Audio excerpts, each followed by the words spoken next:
Well, today I'd like to talk about how we got from this very early version of my platform to this one, and kind of some of the missteps along the way. This version of it was originally done in just a few minutes. I just grabbed some scrap wood that I had, traced out a boot top or a boot for the top and the bottom, and screwed it together, ran a couple lightning holes, just enough to get me by. I used this for a couple years, and then, as you can see, it didn't hold up so well. I started to get grain line splits on the substructure, but also it had just a general design issue.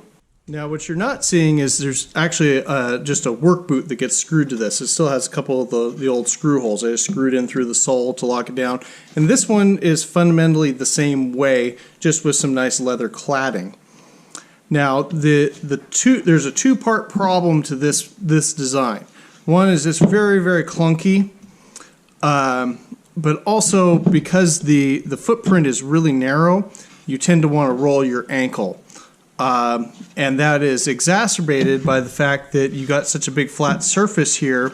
If you have any kind of object underneath, it makes you want to roll a lot easier. And what I ended up doing to change that is I actually have an opening in the underside. Now, this one broke. Actually, both the platforms broke, and once I got to the point where I had to redo these, that spawned me to do a complete rebuild of the pyramid head in general, which is how we ended up with the one that's in my prior video. All right, now from this prototype, we switch over to this guy here. This was my kind of just R&D set. I just glued and screwed this whole thing together. It has an extra wide foot with all of the extra offset being towards the outside, which makes it so when you're walking naturally, you don't clip the inside of your feet together. It's got this reinforced core right under the ball, pretty much right under the ball of your foot. So when you're putting all your load on there, it's pretty stout. And again, the main reason for this center section is if you step on something on the side, you're fine. But with the older one, if you stepped on something in the middle, you would get to rocking. Now this one is much more stable. Now mind you, this is just some half-inch plywood that I had laying around, literally outside by the shed, so it was a little bit damaged, just right to begin with. Other thing that I did, besides rolling this toe, which feels a lot more natural when you're trying to walk, is having that where you're not totally flat on the bottom. And we'll talk about kind of the compromise of that later on in the later versions. But also I mimicked that little bit of a kick up. So when your foot's in the shoe, it's a lot more comfortable, because having your foot totally flat and constrained flat feels really, really odd, and it's uncomfortable long term. On this version, we actually have the back is kicked up. That ended up kind of being a problem, and I'll show you on a different kind of version that we never ended up finishing that's very similar to the one I have, and explain why that's no good. So my leather wrapped ones, you can see it's got an old work boot. It's screwed down very similar to this, and the internal structure is very, very similar. But I don't want to unwrap this one, so I'll kind of walk you through on this later kind of attempt and show you what went wrong with this one, where this one works really, really well. As more than a few people have actually worn my platforms here, and the best way to describe it, it's like walking on an invisible floor about 6 inches above where you think you should be walking. So it's really comfortable. You can actually move fairly quickly under the right circumstances. I've even on the prototypes, I've ran in them, like down a carpeted hallway. So, all right, move on to this one here. So one of the notable changes about this design versus the other one, where I had, or the prototype, I actually had separate pieces, and this is like a flat plane and then a flat plane. This here has a curve, and the way I accomplished that was it's actually 2 pieces of 1/4-inch plywood, and they were laminated together with a fixture. So I just made a little clamping fixture to give it the shape, and just mash it down. And I have 2 of them, so you can get a real stable grip on both sides of it. And you kind of have to pay attention to which so the wood grain on the top and bottom surface runs crosswise. Made it a lot easier to make the bend. But you glue up the base plate first, and I also did that same base plate for the shoe, which again it's kind of a trick on your brain.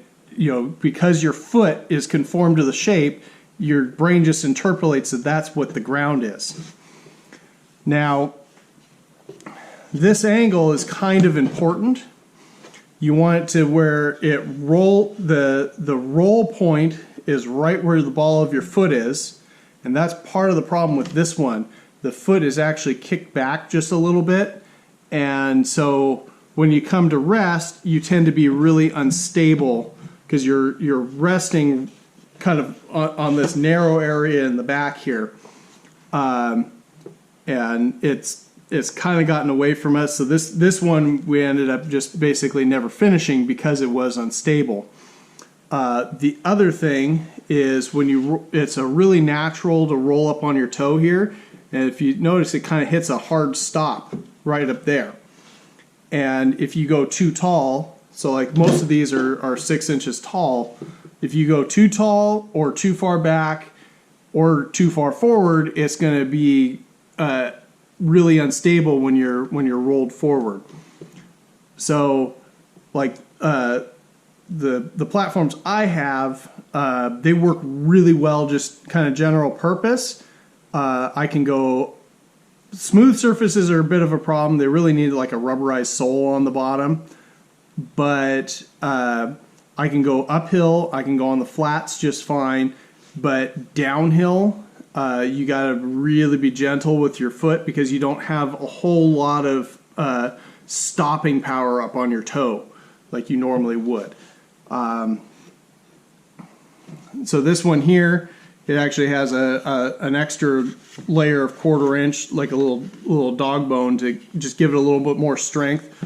This was intended for somebody that was a little bit heavier than I am, and I didn't want it to break on him, so I kind of overdid it a little bit. But again, it just didn't work out. But you can very much see how all this is put together.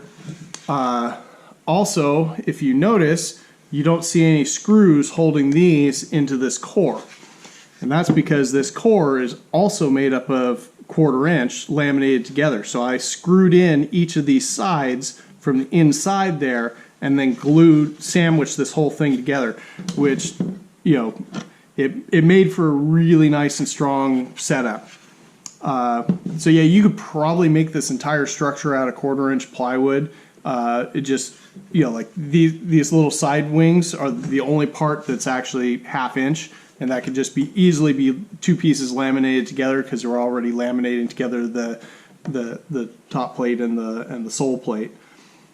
But yeah, so again, things to kind of watch out for. Make sure your heel is not too far past the end of this heel. Make sure the heel is not too narrow. Make sure the center of the ball of your foot is lined up over the center of the ball of the sole plate. Make sure you got a good solid flat so you have a bump stop on the toe. Definitely want to have some kind of a void in the middle here, so that way then you're nice and stable. And yeah, I've been really happy with how this turned out. As I said, I just ran some screws into an old. This has an old pair of shoes, and the other thing is get a pair of ankle supporting shoes. So, like I said, mine are high top work boots, and be sure to lace them up fully, because if you go to roll and you got that high top, you're a lot less likely to sprain your ankle. And I'll tell you what, with these original guys, when they broke and the side gave out on them, I thought I rolled an ankle when that happened, because it no longer held my weight the way I expected it, and it was really bad. So very, very thankful that I had the good ankle support on these. But beyond that, it's really just, when you're looking at the structure, all I did was I ran the leather on the underside, stapled it, rolled it over, and it's literally just stapled right up into this heel plate right here. And then once we got past that, this is just glued together, and then stitched up the back, and then stitched on the front. I also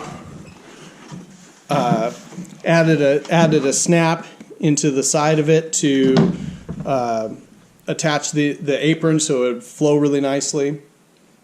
Oh, and one more thing. I got to looking at this one because it's been a little while since I've had this unmasked. And I actually did the plate. The toe plate is set up just like this one, where it's got just a little flat that's kicked up, and then it's got a little heel plate and a void space under here. So the actual part I'm putting my feet on looks just like this, except for it has this sole plate on the bottom. Which originally, when I did this one, I did a similar setup to this, where it had a toe plate that was just kicked up a little bit, and then I found that to be problematic. As soon as I started using it, it was really unstable, and that's where I came up with the curved sole plate. So I trimmed up and modified this one to accept this sole plate. And then when I did this a few months later, I just reused the curved sole plate for both of them. But anyway, I hope this kind of answers how this is actually all put together. I said this one works really well.